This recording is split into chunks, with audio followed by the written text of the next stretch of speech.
Hello children, good evening. Today we shall learn Geography chapter 3. Okay? The chapter includes Geography of India.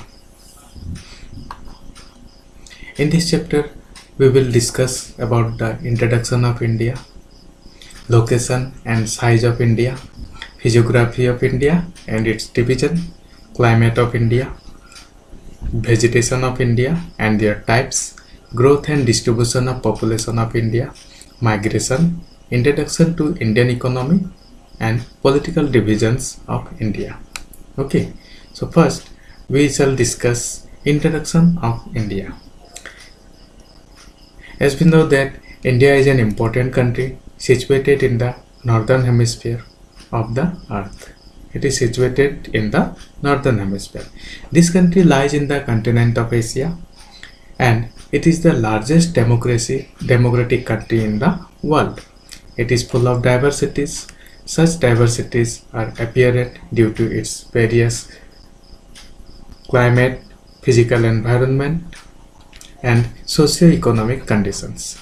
There is on the other hand severe cold climate of the high snow-covered Himalayas, and on the other there prevails very hot climate in dry sandy desert in Rajasthan. Means in the same time in one part of India there is very cold due to Himalayas and in other part there is very hot due to Rajasthan desert. Okay. Because we know that Rajasthan desert is very hot, it has very hot climate and the climate of Rajasthan is very hot. In the same time, another feature of our country is that floods are caused due to heavy rainfall in some places, whereas some areas suffer from acute water shortage due to drought. There are deep forests with broadleaf trees, and on the other hand there are regions of thorny bushes without leaf. The variation in climate, soils and vegetations are distinctly noticeable in the high mountains up to the low-lying regions.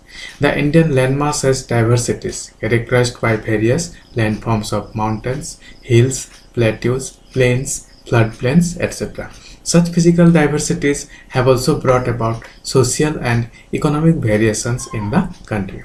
There are some socially and economically backward societies in some places, and against this some modern urban societies in other places of the country also grow.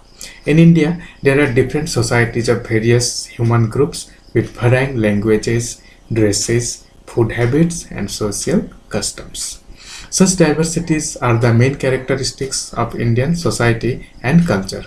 But it is important to note that although our country has so much diversities, it is a united sovereign country. Unity and integrity is the tradition of this country. Okay, the strong cultural base inherited from the past, the natural similarity and uniformity shaped by the prevailing monsoon climate, the trade and commerce of the modern age with improved transport and communication system, and the unified administration have created a sense of unity among all these diversities in the minds of all Indians. Now, till here we have discussed